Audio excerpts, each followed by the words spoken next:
Capítulo 6. En una de las reuniones siguientes le fue planteada esta pregunta: ¿cuál es la meta de su enseñanza? Yo tengo, por cierto, mi meta, respondió G, pero ustedes me permitirán que no hable de ella, porque mi meta no puede todavía significar nada para ustedes. Para ustedes lo que cuenta ahora es que puedan definir su propia meta.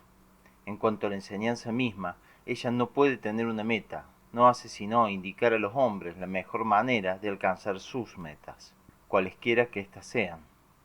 La cuestión de meta es primordial. Mientras un hombre no haya definido su propia meta, no es capaz aún de comenzar a hacer. ¿Cómo podría uno hacer si no tiene meta? Ante todo, hacer presupone una meta, pero la cuestión de la meta, de la existencia, es una de las más difíciles, replicó uno de los presentes. Usted nos pide resolverla de entrada. Quizás hemos venido aquí precisamente porque buscamos una respuesta a esa pregunta. Usted espera de nosotros el que ya la conozcamos, pero de ser así el caso, ya sabríamos realmente todo. Ustedes me han comprendido mal, dijo G. No hablaba de la meta de la existencia, en un sentido filosófico. El hombre no la conoce y no puede conocerla mientras siga siendo lo que es. No le es posible, primeramente, porque la existencia no tiene una sola, sino numerosas metas. Por lo demás, todas las tentativas para resolver este problema por los métodos ordinarios son absolutamente sin esperanza e inútiles. Yo les hice una pregunta totalmente diferente. Les interrogué sobre su meta personal, sobre lo que quieren alcanzar y no sobre la razón de ser de su existencia. Cada uno debe tener su propia meta. Un hombre desea riquezas, otro salud, un tercero el reino de los cielos, un cuarto quiere ser general, etc. Sobre metas de esta clase es lo que les pregunté. Si me dicen cuál es su meta, yo podré decirles si seguimos o no el mismo camino. Piensen de qué manera se formulaban su meta a sí mismos antes de venir aquí. Yo me formulaba mi meta con perfecta claridad hace algunos años, respondí. Me decía entonces que quería conocer el futuro.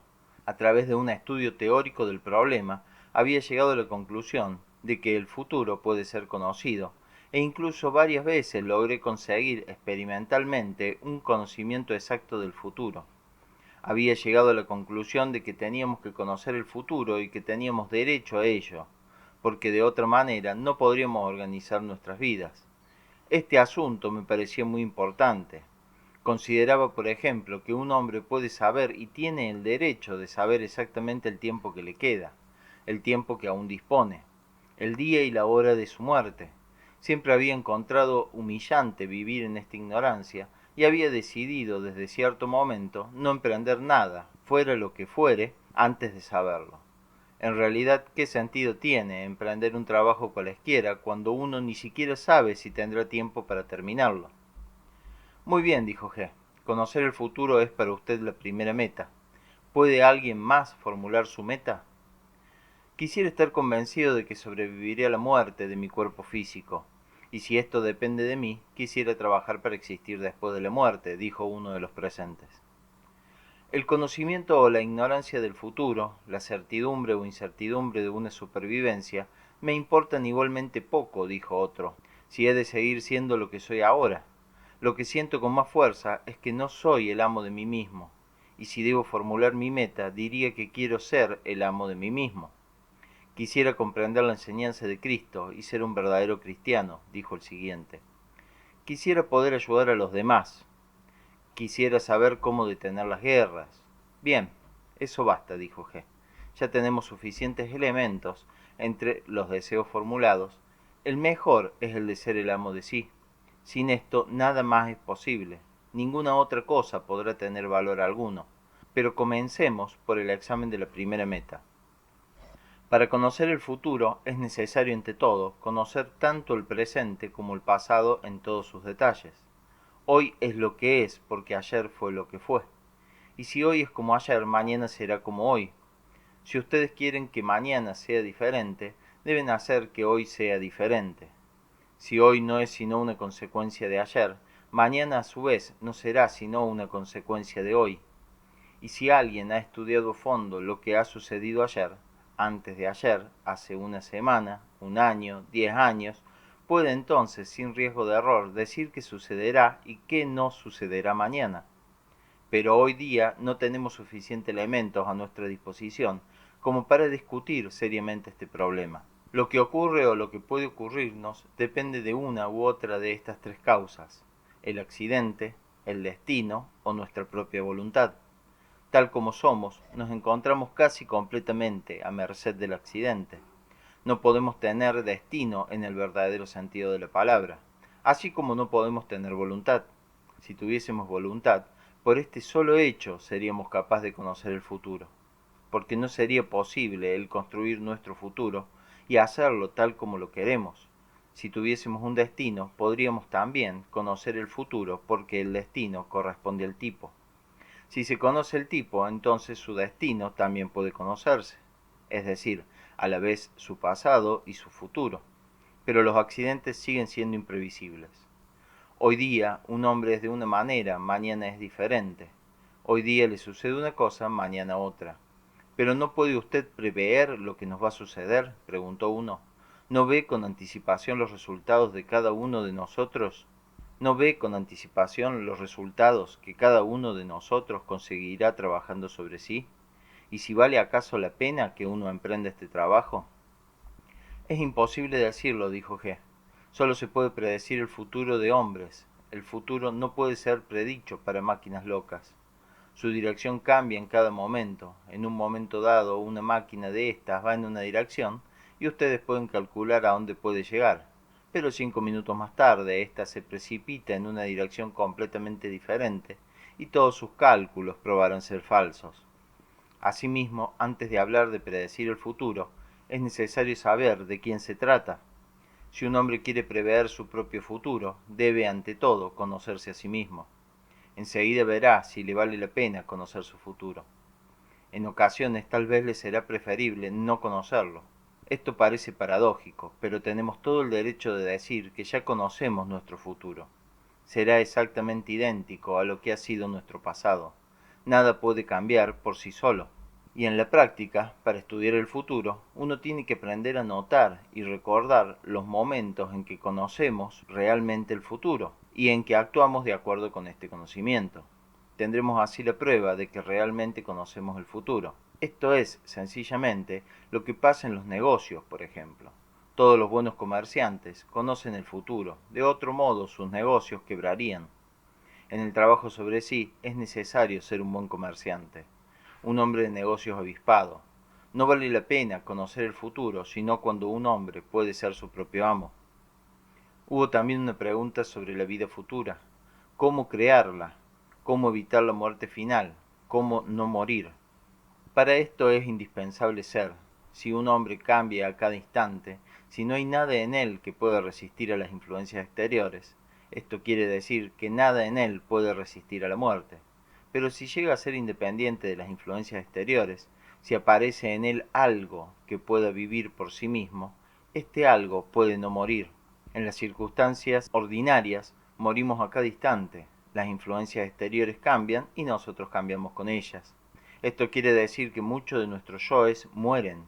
Si un hombre desarrolla en sí mismo un yo permanente que pueda sobrevivir a un cambio de condiciones exteriores, este yo podrá también sobrevivir a la muerte del cuerpo físico. Todo el secreto es que no se puede trabajar para la vida futura sin trabajar para esta vida. Al trabajar para la vida, un hombre trabaja para la muerte, o más bien para la inmortalidad. Es por esto por lo que el trabajo para la inmortalidad, si se le puede llamar así, no puede estar separado del trabajo para la vida en general. Al alcanzar uno se alcanza el otro. Un hombre puede esforzarse en ser simplemente en aras de los intereses de su propia vida. Tan solo por esto puede llegar a ser inmortal. No hablamos especialmente de una vida futura y no tratamos de saber si existe o no, porque las leyes son las mismas en todas partes. Al estudiar simplemente su propia vida y la de los demás, desde su nacimiento hasta su muerte, un hombre estudia todas las leyes que gobiernan la vida y la muerte y la inmortalidad. Si llega a ser amo de su vida, puede llegar a ser amo de su muerte. Otra pregunta fue planteada: ¿cómo llegar a ser un cristiano? Ante todo, es necesario comprender que un cristiano no es un hombre que se dice cristiano o que otros llaman cristiano. Un cristiano es un hombre que vive de acuerdo a los preceptos de Cristo. Tal cual somos, no podemos ser cristianos. Para ser cristianos debemos ser capaces de hacer. No podemos hacer, con nosotros todo sucede. Cristo dice, amad a vuestros enemigos. Pero, ¿cómo amar a nuestros enemigos si ni siquiera podemos amar a nuestros amigos? Algunas veces se ama, algunas veces no se ama. Tal como somos, ni siquiera podemos aún realmente desear ser cristianos, porque nuevamente algunas veces se desea, otras veces no se desea.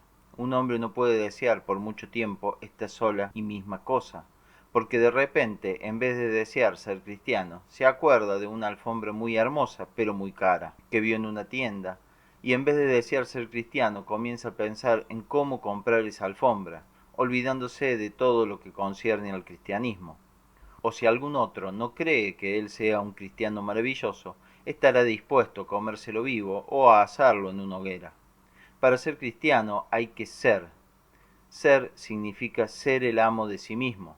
Si un hombre no es su propio amo, no tiene nada y no puede tener nada, y no puede ser un cristiano. Es simplemente una máquina y un autómata. Una máquina no puede ser un cristiano. Piénsenlo ustedes mismos. ¿Es posible para un automóvil, una máquina de escribir o un gramófono ser cristianos? Estas son simplemente cosas sometidas a la ley del accidente. No son responsables, son máquinas. Ser cristiano significa ser responsable. La responsabilidad llega más tarde. Si un hombre, aunque parcialmente, deja de ser una máquina y comienza de hecho, y no solo de palabra, a desear ser cristiano significa ser responsable. La responsabilidad llega más tarde.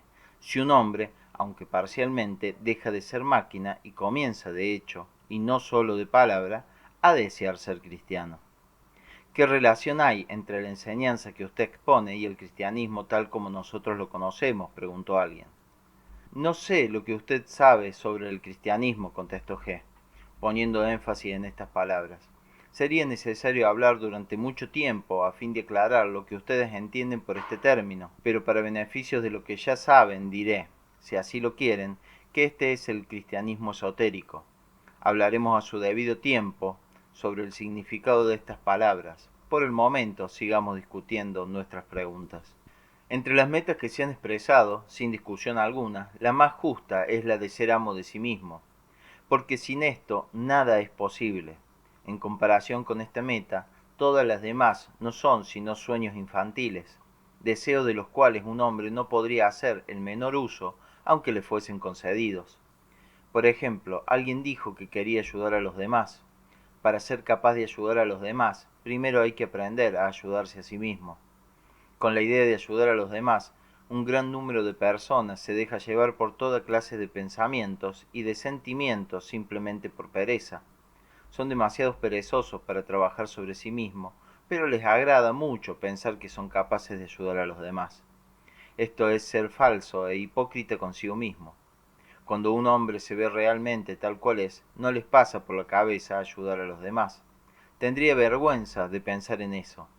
El amor a la humanidad, el altruismo, son palabras muy bonitas, pero no tienen significado sino cuando un hombre es capaz, por su propia elección y de su propia decisión, de amar o de no amar, de ser un altruista o un egoísta.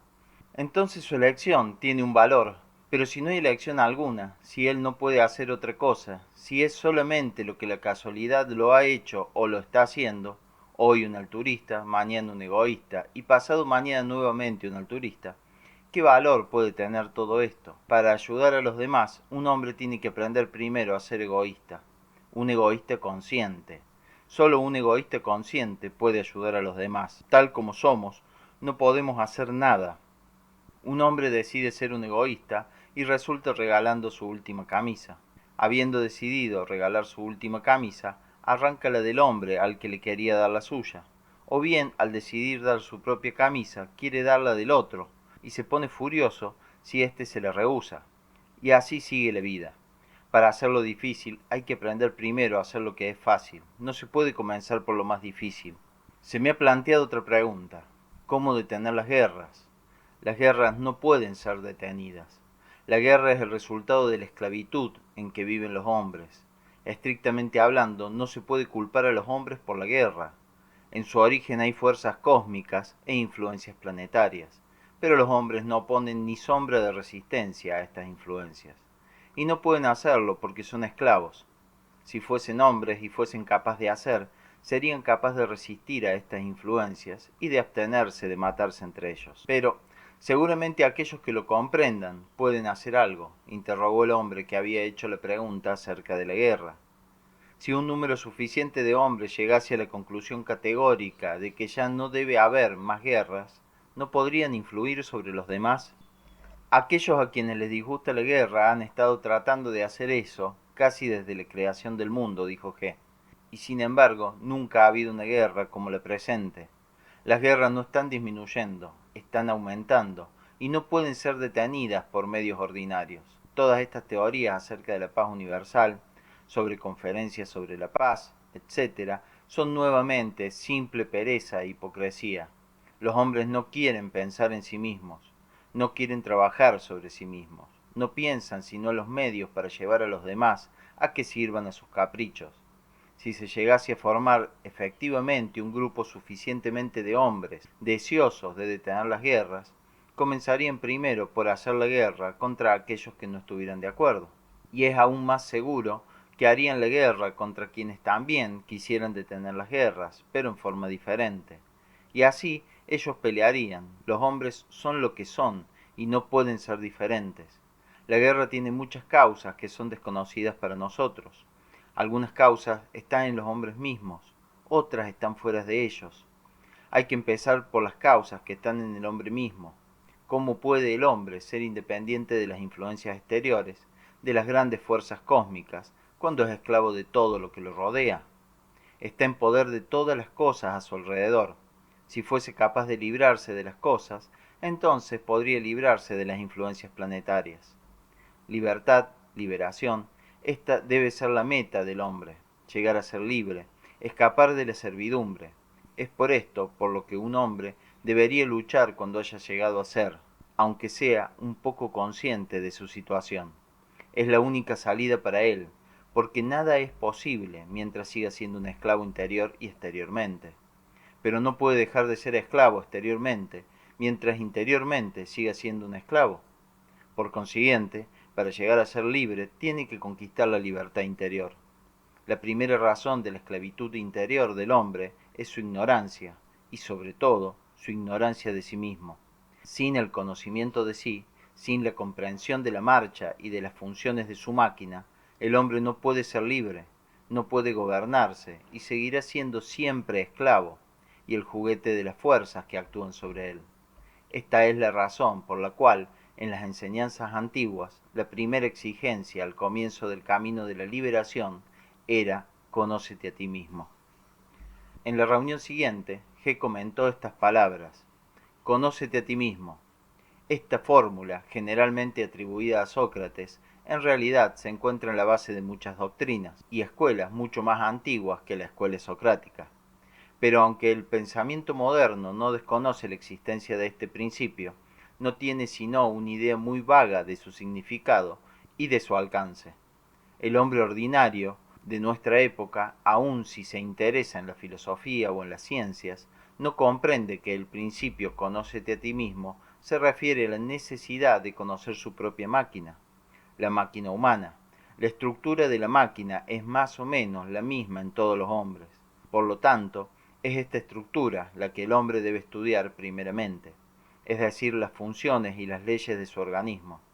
En la máquina humana todo está ligado, una cosa depende de otra hasta tal punto que es completamente imposible estudiar cualquier función sin estudiar todas las otras. El conocimiento de una parte requiere el conocimiento del todo. Es posible conocer el todo del hombre, pero esto exige mucho tiempo y mucho trabajo. Exige sobre todo la aplicación del método correcto e igualmente la dirección justa de un maestro. El principio «conócete a ti mismo» tiene un contenido muy rico. En primer lugar, exige del hombre que quiere conocerse que comprenda lo que esto quiere decir, en qué conjunto de relaciones se inscribe este conocimiento y de qué depende necesariamente. El conocimiento de sí es una meta muy alta, pero muy vaga y muy lejana.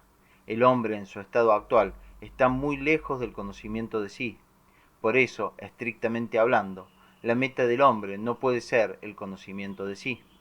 Su gran meta debe ser el estudio de sí. Para él será más que suficiente el comprender que tiene que estudiarse a sí mismo. La meta del hombre debe ser el comenzar a estudiarse a sí mismo, a conocerse a sí mismo de una manera conveniente. El estudio de sí es el trabajo o la vía que conduce al conocimiento de sí. Pero para estudiarse a sí mismo es necesario ante todo aprender cómo estudiar, por dónde comenzar, qué medios emplear. Un hombre tiene que aprender cómo estudiarse a sí mismo y tiene que estudiar los métodos del estudio de sí. El método fundamental para el estudio de sí es la observación de sí. Sin una observación de sí correctamente conducida, un hombre no comprenderá jamás las conexiones y las correspondencias de las diversas funciones de su máquina. No comprenderá jamás cómo ni por qué en él todo sucede. Pero el aprendizaje de los métodos correctos de observación de sí y de estudio de sí requieren una comprensión precisa de las funciones y de las características de la máquina humana. De este modo, para observar las funciones de la máquina humana, es necesario comprenderlas en sus divisiones correctas y poder definirlas correctamente y de inmediato. Además, la definición no debe ser verbal, sino interior, por el sabor, por la sensación, de la misma manera en que no nos definimos a nosotros mismos todo lo que experimentamos interiormente. Hay dos métodos de observación de sí. El primero es el análisis, o las tentativas de análisis, es decir, las tentativas de encontrar una respuesta a estas preguntas. ¿De qué depende tal cosa y por qué sucede? Y el segundo método es de las constataciones, que consiste solamente en registrar, en grabar en la mente, en el momento mismo, todo lo que uno observa. Sobre todo, al comienzo, la observación de sí no debe llegar a ser análisis o tentativa de análisis, bajo ningún pretexto. El análisis no es posible sino mucho más tarde, cuando ya se conocen todas las funciones de la propia máquina y todas las leyes que la gobiernan. Al tratar de analizar tal o cual fenómeno que lo impresiona fuertemente, un hombre generalmente se pregunta: ¿qué es esto? ¿Por qué sucede esto así y no de otra manera? Y comienza a buscar una respuesta a estas preguntas, olvidándose de todo lo que las observaciones ulteriores podrían aportarle. Más y más absorbido por las preguntas, pierde totalmente el hilo de la observación de sí y hasta llega a olvidar la idea misma. La observación se detiene. De este hecho resulta claro que tan solo una cosa puede progresar, o la observación o bien las tentativas de análisis. Pero aún fuera de esto, toda tentativa de análisis de fenómenos aislados sin el conocimiento de las leyes generales es una pérdida total de tiempo. Antes de poder analizar los fenómenos aún los más elementales, un hombre debe acumular suficiente material bajo la forma de constataciones, es decir, como resultado de una observación directa e inmediata de lo que pasa en él. Este es el elemento más importante en el trabajo del estudio de sí. Cuando se ha acumulado un número suficiente de constataciones y cuando al mismo tiempo se ha estudiado y comprendido hasta un cierto punto las leyes, sólo entonces se hace posible el análisis. Desde el comienzo mismo, la observación y la constatación se deben basar sobre el conocimiento de los principios fundamentales de la actividad de la máquina humana. La observación de sí no se puede conducir correctamente si no se comprenden estos principios y si no se les tiene siempre en cuenta en la mente. Es por esta razón que la observación de sí ordinaria, tal como la practica la gente toda su vida, es totalmente inútil y no puede llegar a nada. La observación debe comenzar con la división de las funciones. Toda la actividad de la máquina humana está dividida en 4 grupos de funciones netamente definidas. Cada uno está gobernado por su propio cerebro o centro. Un hombre debe diferenciar, al observarse a sí mismo, las 4 funciones fundamentales de su máquina. Las funciones intelectual, emocional, motriz e instintiva. Cada fenómeno que un hombre observa en sí mismo se relaciona con una u otra de estas funciones. Por eso, antes de comenzar a observar, un hombre debe comprender en qué difieren las funciones, qué significa la actividad intelectual, qué significa la actividad emocional, la actividad motriz y la actividad instintiva. La observación debe comenzar por el principio. Todas las experiencias anteriores, todos los resultados anteriores de toda observación de sí, deben ser dejados de lado.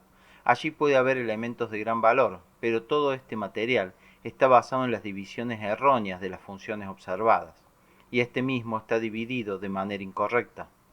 Por esta razón, no se lo puede utilizar.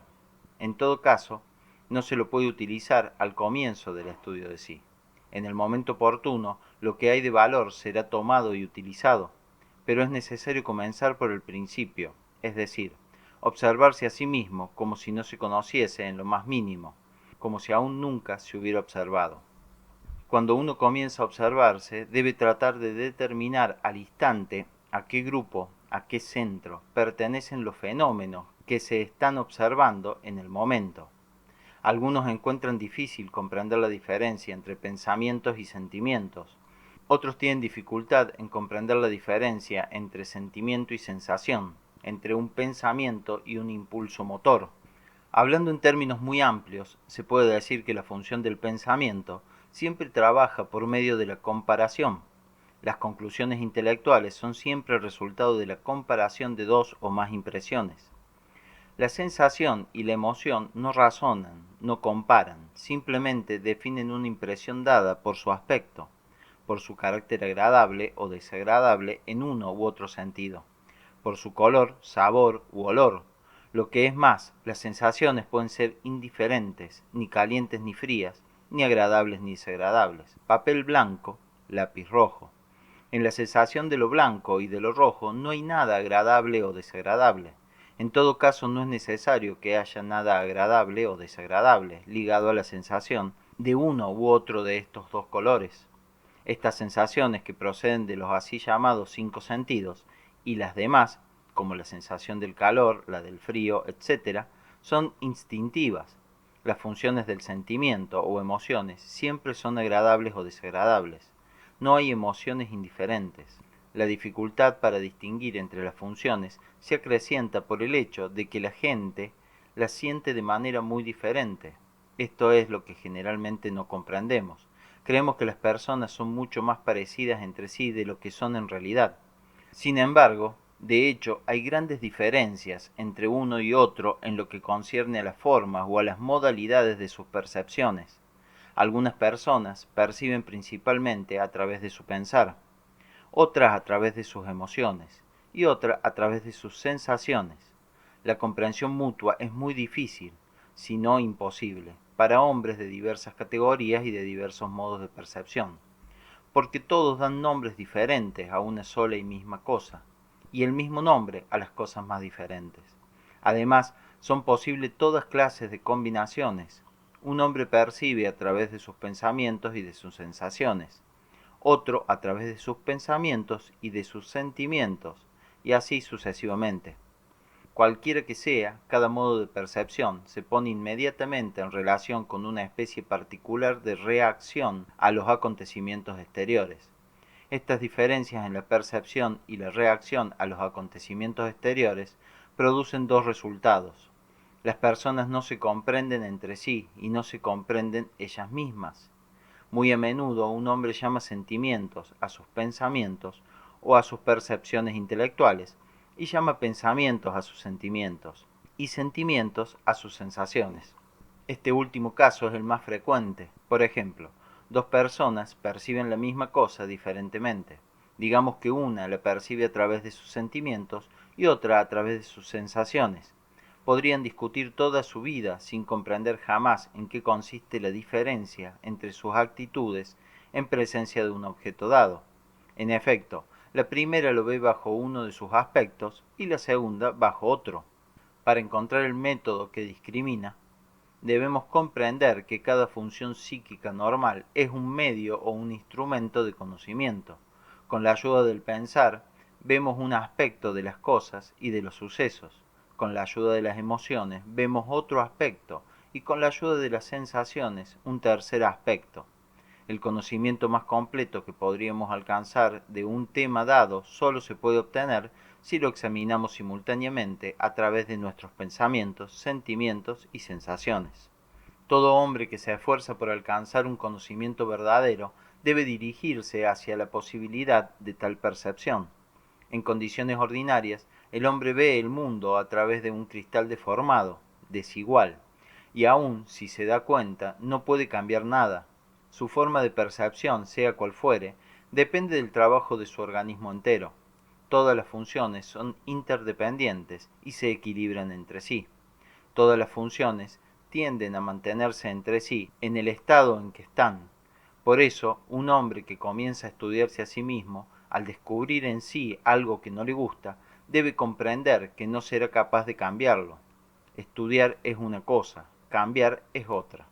Sin embargo, el estudio es el primer paso hacia la posibilidad de cambiar el futuro, y desde el comienzo del estudio de sí, uno debe llegar a convencerse bien de que durante mucho tiempo todo el trabajo consistirá solamente en estudiarse. Ningún cambio es posible en las condiciones ordinarias, porque cada vez que un hombre quiere cambiar una cosa, no quiere cambiar sino esta cosa, pero todo en la máquina está ligado y cada función está inevitablemente compensada por otra o por toda una serie de otras funciones.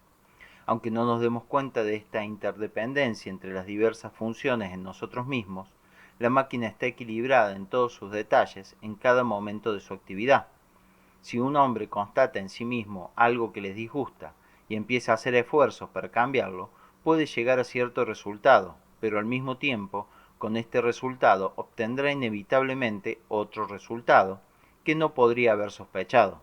Al esforzarse para destruir y aniquilar todo lo que le desagrada en él, al hacer esfuerzos hacia este fin, compromete el equilibrio de su máquina. La máquina se esfuerza por restablecer el equilibrio y lo restablece creando una nueva función que el hombre no podría haber previsto. Por ejemplo, un hombre puede observar que es muy distraído, que se olvida de todo, pierde todo, etc. Comienza a luchar contra este hábito, y si es suficientemente metódico y resuelto, logra después de cierto tiempo obtener el resultado deseado. Deja de olvidar todo o de perder cosas. Esto lo advierte, pero hay otra cosa que no advierte y que los demás sí advierten, o sea, que se ha vuelto irritable, pedante, criticón, desagradable. Ha vencido su distracción, pero en su lugar ha aparecido la irritabilidad. ¿Por qué? Es imposible decirlo. Solo el análisis detallado de las cualidades particulares de los centros de un hombre puede mostrar por qué la pérdida de una cualidad ha ocasionado la aparición de otra. Esto no quiere decir que la pérdida de la distracción deba causar necesariamente la irritabilidad. Cualquier otra cosa característica que no tenga relación alguna con la distracción podría aparecer igualmente, por ejemplo, mezquindad o envidia u otra cosa. De modo que cuando un hombre trabaja en forma conveniente sobre sí mismo, debe tomar en cuenta los posibles cambios compensatorios que pueden ocurrir y tenerlos en cuenta de antemano. Solo en esta forma podrá evitar cambios indeseables o la aparición de cualidades enteramente opuestas a la meta y la dirección de su trabajo. Pero en el sistema general de la actividad y de las funciones de la máquina humana, hay ciertos puntos en los cuales puede tener lugar un cambio sin ocasionar ningún resultado parasitario. Es necesario saber cuáles son estos puntos y cómo acercarse a ellos, porque si uno no comienza con ellos no tendrá ningún resultado u obtendrá resultados equivocados e indeseables. Un hombre, cuando ha fijado en su pensamiento las diferencias entre las funciones intelectuales, emocionales y motrices, debe, conforme se observa a sí mismo, referir inmediatamente sus impresiones a la categoría correspondiente. Primero debe tomar nota mental tan solo de aquellas observaciones con respecto a las cuales no le cabe la menor duda, es decir, en las que reconoce de inmediato la categoría. Debe rechazar todos los casos vagos o dudosos y recordar únicamente aquellos que son indiscutibles. Si este trabajo se efectúa correctamente, el número de constataciones indudables aumentará rápidamente, y aquello que al principio le parecía dudoso, muy pronto se verá con claridad como perteneciente al primero, al segundo o al tercer centro. Cada centro tiene su propia memoria, sus propias asociaciones y su propio pensar. De hecho, cada centro consiste de tres partes: la intelectual, la emocional y la motriz. pero no sabemos casi nada acerca de este lado de nuestra naturaleza.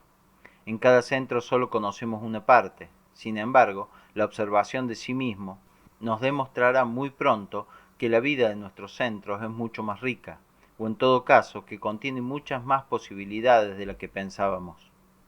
A la vez, al observar los centros podemos constatar, al lado de su trabajo correcto, su trabajo incorrecto, es decir, el trabajo de un centro en lugar de otro, las tentativas de sentir del centro intelectual o sus pretensiones al sentimiento, las tentativas del centro emocional para pensar, las tentativas del centro motor para pensar y sentir. Como ya se ha dicho, el trabajo de un centro por otro es útil en ciertos casos, para salvaguardar la continuidad de la vida, pero al hacerse habitual este tipo de relevo, llega a ser al mismo tiempo dañino, porque comienza a interferir con el trabajo correcto, permitiendo poco a poco a cada centro descuidar sus propios deberes inmediatos y hacer no lo que debería estar haciendo, sino lo que le gusta más en el momento. En un hombre sano y normal, cada centro ejecuta su propio trabajo, es decir, el trabajo para el cual fue especialmente destinado y que está mejor calificado para cumplir. Hay situaciones en la vida de las cuales no podemos hacernos cargo, sino solo con la ayuda del pensamiento. Si en tal momento el centro emocional comienza a funcionar en lugar del centro intelectual, enredará todo y las consecuencias de esta intervención serán por demás desagradables. En un hombre desequilibrado, la continua sustitución de un centro por otro es precisamente lo que se llama desequilibrio o neurosis. Cada centro procura de alguna manera endosarle su trabajo a otro, y al mismo tiempo trata de hacer el trabajo de otro centro para el cual no está capacitado. Cuando el centro emocional trabaja en lugar del centro intelectual, introduce nerviosidad, febrilidad y precipitaciones innecesarias en situaciones en las que por el contrario son esenciales un juicio calmo y una deliberación tranquila. Por su lado, cuando el centro intelectual trabaja en lugar del centro emocional, se pone a deliberar en situaciones que requieren decisiones rápidas y hace imposible el discernir las particularidades y los matices finos de la situación. El pensamiento es demasiado lento, elabora cierto plan de acción y continúa siguiéndolo aun cuando las circunstancias hayan cambiado y se haya hecho necesario otro tipo de acción. Además, en algunos casos, la intervención del centro intelectual hace surgir reacciones enteramente equivocadas, porque el centro intelectual es simplemente incapaz de comprender los matices y sutilezas de muchos acontecimientos. Al centro del pensamiento le parecen iguales acontecimientos que son totalmente diferentes para el centro motor y para el centro emocional. Sus decisiones son demasiado generales y no corresponden a las que habría tomado el centro emocional. Esto resulta perfectamente claro si nos representamos la intervención del pensamiento, esto es, de la mente teórica, en el dominio del sentimiento o de la sensación, o del movimiento. En cada uno de estos tres casos, la intervención del pensamiento conduce a resultados totalmente indeseables. El pensamiento no puede comprender los matices del sentimiento. Veremos esto claramente si imaginamos a un hombre razonando sobre las emociones de otro. Como él mismo no experimenta nada, lo que experimenta el otro no existe para él. Un hombre saciado no comprende a un hambriento, pero para éste su hambre es muy real, y las decisiones del primero, o sea, del pensamiento, no pueden en ningún caso satisfacerlo. En la misma forma, el pensamiento no puede apreciar las sensaciones, para él son cosas muertas. Tampoco es capaz de controlar el movimiento. Es de lo más fácil encontrar ejemplos de esta clase. Cualquiera que sea el trabajo que un hombre está haciendo, bastará que trate de hacer deliberadamente cada uno de sus gestos con su mente, siguiendo cada movimiento, y verá que cambiará inmediatamente la calidad de su trabajo. Si está escribiendo a máquina, sus dedos gobernados por su centro motor encuentran por sí mismos las letras necesarias. Pero si antes de cada letra trata de preguntarse a sí mismo dónde está la C, dónde está la coma, cómo se deletrea esta palabra, enseguida comenzará a cometer errores o a escribir muy despacio. Si un hombre conduce un automóvil con su centro intelectual, por cierto, no tendrá interés en pasar de la primera velocidad. El pensamiento no puede seguir el ritmo de todos los movimientos necesarios a una marcha rápida. Es absolutamente imposible para un hombre ordinario conducir rápido con su centro intelectual, especialmente en las calles de una gran ciudad.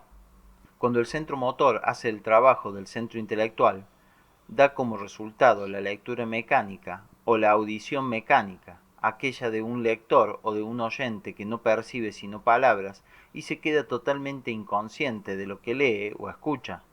Esto sucede generalmente cuando la atención, es decir, la dirección de la actividad del centro intelectual, está ocupada en alguna otra cosa, y cuando el centro motor trata de suplantar al ausentarse el centro intelectual, esto se convierte muy fácilmente en un hábito porque generalmente el centro intelectual está distraído, no por un trabajo útil, pensamiento o meditación, sino simplemente por el ensueño o la imaginación. La imaginación es una de las principales causas del trabajo equivocado de los centros. Cada centro tiene su propia forma de imaginación y de ensueño, pero por lo general el centro motor y el centro emocional se sirven ambos del centro intelectual. Siempre está listo éste a cederle su lugar y a ponerse a su disposición para este fin, porque el ensueño corresponde a sus propias inclinaciones. El ensueño es absolutamente lo contrario de una actividad útil. Útil en este caso significa dirigida hacia una meta definida y emprendida para un resultado definido. El ensueño no tiende a ningún fin, no se esfuerza hacia ninguna meta. La motivación del ensueño se encuentra siempre en el centro emocional o en el centro motor. En cuanto al proceso efectivo, este es tomado a su cargo por el centro intelectual. La tendencia a soñar se debe en parte a la pereza del centro intelectual, es decir, a sus tentativas por evitarse todo el esfuerzo ligado a un trabajo orientado hacia una meta definida y que tenga una dirección definida, y por otra parte a la tendencia de los centros emocional y motor a repetirse, a guardar vivas o a reproducir experiencias agradables o desagradables, ya vividas o imaginadas. Los ensueños penosos, mórbidos, son característicos de un desequilibrio de la máquina humana. Después de todo, se puede comprender el ensueño cuando presenta un carácter agradable y se le puede encontrar una justificación lógica, pero el ensueño de carácter penoso es un completo absurdo. Sin embargo, muchas personas pasan 9/10 de su existencia imaginando toda clase de acontecimientos desagradables, todas las desgracias que pueden recaer sobre ellos y sobre su familia, todas las enfermedades que pueden contraer y todos los sufrimientos que tal vez tendrán que soportar. La imaginación y el ensueño son ejemplos del funcionamiento equivocado del centro intelectual. La observación de la actividad de la imaginación y del ensueño constituye una parte muy importante del estudio de sí. Después de la observación, tendrá que enfocarse sobre los hábitos en general. Todo hombre adulto es un tejido de hábitos. Si bien en la mayoría de los casos no se da la menor cuenta de ello, y pudiera aún afirmar que no tiene hábito alguno, esto nunca puede ser así. Los tres centros están repletos de hábitos y un hombre jamás puede conocerse hasta haber estudiado todos sus hábitos. La observación y estudio de estos es particularmente difícil, porque para verlos y constatarlos es necesario escapar de ello, liberarse de ello aunque sea tan solo por un momento. Mientras un hombre está gobernado por un hábito determinado, no puede observarlo, pero desde su primer intento de combatirlo, por débil que éste sea, lo siente y repara en él. Por eso, para observar y estudiar los hábitos, es necesario tratar de luchar contra ellos. Esto nos abre una vía práctica para la observación de sí. He dicho anteriormente que un hombre no puede cambiar nada en sí mismo, que solo puede observar y constatar. Es verdad, pero igualmente es cierto que un hombre no puede observar ni constatar nada si no trata de luchar consigo mismo, es decir, contra sus hábitos. Esta lucha no puede dar resultados inmediatos, no puede conducir a ningún cambio permanente o duradero, pero permite saber a qué atenerse. Sin lucha, un hombre no puede ver de qué está hecho. La lucha contra los pequeños hábitos es muy difícil y fastidiosa, pero sin ella es imposible la observación de sí. Desde su primera tentativa de estudiar su actividad motriz elemental, el hombre tropieza con sus hábitos. Por ejemplo, puede querer estudiar sus movimientos, puede querer observar cómo camina, pero nunca lo logrará por más de un instante, si sigue funcionando de la manera habitual. En cambio, si comprende que su manera de caminar está constituida por un cierto número de hábitos, pasos de cierta longitud, un cierto porte, etc., y si trata de cambiarlos, es decir, de caminar más o menos rápido, alargar más o menos el paso, será capaz de ver en sí mismo y estudiar sus movimientos mientras camina. Si un hombre quiere observarse mientras escribe, debe tomar nota de la manera en que sostiene la pluma y tratar de tomarla de otro modo. Entonces se hace posible la observación. Para observarse, un hombre debe tratar de no caminar de manera habitual, de sentarse en forma desacostumbrada. Debe permanecer de pie cuando normalmente se sienta, sentarse cuando está acostumbrado a estar de pie, realizar con la mano izquierda los movimientos que acostumbra hacer con la mano derecha y viceversa. Todo esto le permitirá observarse y estudiar los hábitos y asociaciones del centro motor. En el dominio de las emociones es muy útil tratar de luchar contra el hábito de dar expresión inmediata a las emociones desagradables. Muchas personas encuentran muy difícil evitar expresar sus sentimientos acerca del mal tiempo. Le es aún más difícil guardar para sí las emociones desagradables cuando estiman que han sido violados el orden o la justicia tal como ellos la conciben. La lucha contra la expresión de las emociones desagradables no solo es un excelente método para la observación de sí, sino que tiene otro significado. Esta es una de las pocas direcciones en las que un hombre puede cambiar o cambiar sus hábitos sin crear otros indeseables. Es por esto por lo que desde el comienzo de la observación de sí y el estudio de sí deben estar acompañados de una lucha contra la expresión de las emociones desagradables. Si el hombre sigue todas estas reglas al observarse a sí mismo, descubrirá una cantidad de aspectos muy importantes de su ser. Para comenzar, constatará con claridad indudable el hecho de que sus acciones, pensamientos, sentimientos y palabras son el resultado de las influencias exteriores y que nada procede de él mismo. Comprenderá y verá que de hecho es un autómata que actúa bajo la influencia de estímulos exteriores. Experimentará su completa mecanicidad. Todo sucede. El hombre no puede hacer nada, es una máquina gobernada desde el exterior por choques adicionales. Cada choque llama a la superficie a uno de sus yoes. Con un nuevo choque, este yo desaparece y otro ocupa su lugar. Otro pequeño cambio en el mundo circundante y aquí nuevamente otro yo. Desde este momento, el hombre comenzará a comprender que no tiene el menor poder sobre sí mismo, que nunca sabe lo que puede decir o hacer al minuto siguiente y que no puede responder de sí mismo ni siquiera por algunos instantes. Se convencerá de que si permanece tal cual es y no hace nada extraordinario, se debe simplemente a que no se produce ningún cambio exterior extraordinario. Se convencerá de que sus acciones están totalmente gobernadas por las condiciones exteriores y que no hay en él nada permanente de donde pueda proceder un control, ni una sola función permanente, ni un solo estado permanente. Había varios puntos en las teorías psicológicas de G que suscitaron particularmente mi interés. El primero era la posibilidad de un cambio de sí, a saber que el hombre, desde que comienza a observarse de la manera adecuada, comienza por esto mismo a cambiar, y ya no puede estar satisfecho de sí. El segundo punto era la necesidad de no expresar las emociones desagradables. Sentí de inmediato que aquí se escondía algo muy grande y el futuro me dio la razón, porque el estudio de las emociones y el trabajo sobre las emociones se tornó la base del desarrollo ulterior de todo el sistema. Pero esto no se me hizo evidente sino mucho más tarde. El tercer punto que atrajo mi atención y sobre el cual de inmediato me puse a reflexionar era la idea del centro motor. Lo que me interesó especialmente era la relación que G establecía entre las funciones motrices y las funciones instintivas. ¿Eran idénticas o eran diferentes? Además, ¿cuál era la relación entre las divisiones hechas por G y las divisiones habituales de la psicología?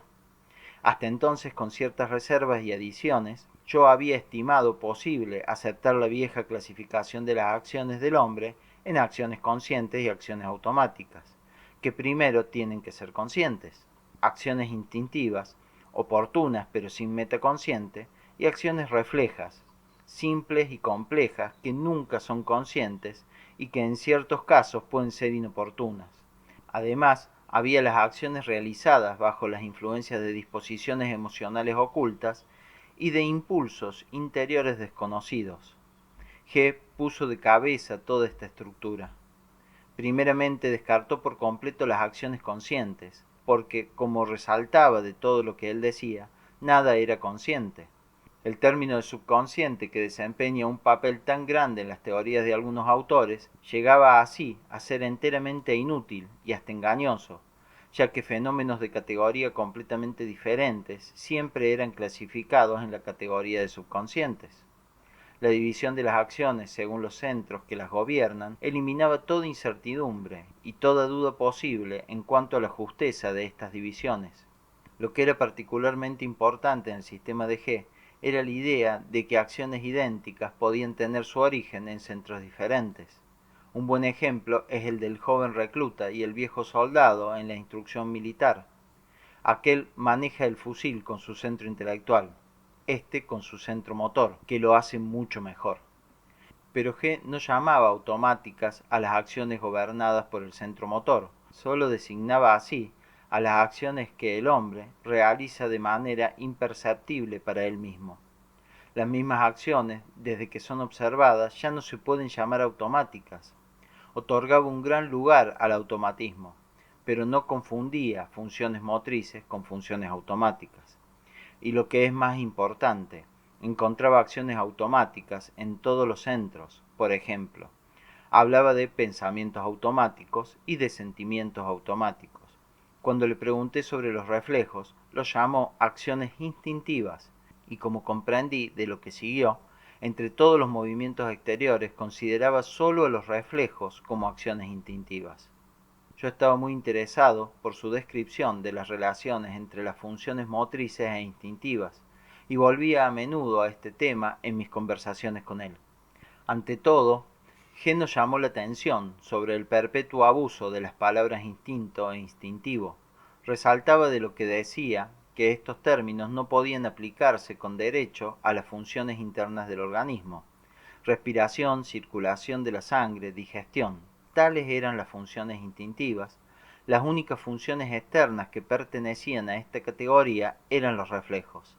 La diferencia entre las funciones instintivas y motrices era la siguiente: las funciones motrices del hombre, así como la de los animales, de un pájaro, de un perro, deben ser aprendidas, pero las funciones instintivas son innatas. El hombre tiene muy pocos movimientos exteriores innatos. Los animales tienen más, aunque en diversos grados. Algunos tienen más, otros menos. Pero lo que habitualmente se designa como instinto se refiere muy a menudo a una serie de funciones motrices complejas, que los animales jóvenes aprenden de los viejos.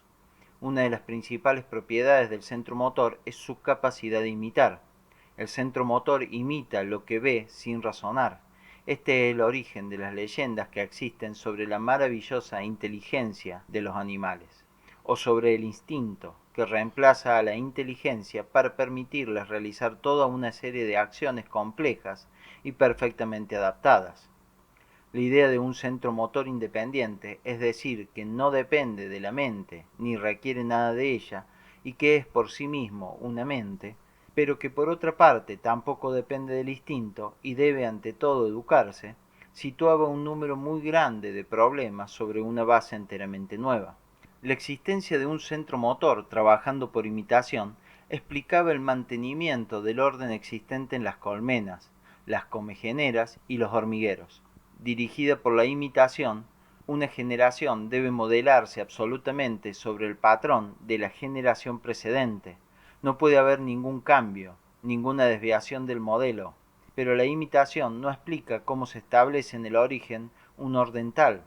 A menudo estaba tentado de hacer toda clase de preguntas sobre este tema, pero G eludía tales conversaciones y las llevaba siempre al hombre y a los problemas reales del estudio de sí. De esta manera, muchas cosas se aclararon para mí con la idea de que cada centro no es sólo una fuerza de impulsión, sino también un aparato receptor que capta influencias diferentes y algunas veces muy alejadas. Cuando yo pensaba en lo que había sido dicho sobre las guerras, las revoluciones, las migraciones de pueblos, etc., Cuando me representaba cómo se pueden mover las masas humanas obedeciendo a influencias planetarias, entreveía nuestro rol fundamental en la determinación de las acciones individuales. Nosotros consideramos las acciones de un individuo como si tuvieran su origen en él mismo. No nos imaginamos que las masas pueden estar formadas de autómatas que obedecen a estímulos exteriores y que pueden moverse, no bajo la influencia de la voluntad, de la conciencia o de las tendencias de los individuos, sino bajo las influencias de estímulos exteriores, que vienen a veces de muy lejos. ¿Pueden ser gobernadas las influencias instintivas y motrices por dos centros distintos?, les pregunté un día a G. Sí, dijo, hay que añadirles el centro sexual. Estos son los tres centros del piso inferior. El centro sexual desempeña el papel del centro neutralizante en relación a los centros instintivos y motor. El piso inferior puede existir por sí mismo, porque en él los tres centros son los conductores de las tres fuerzas.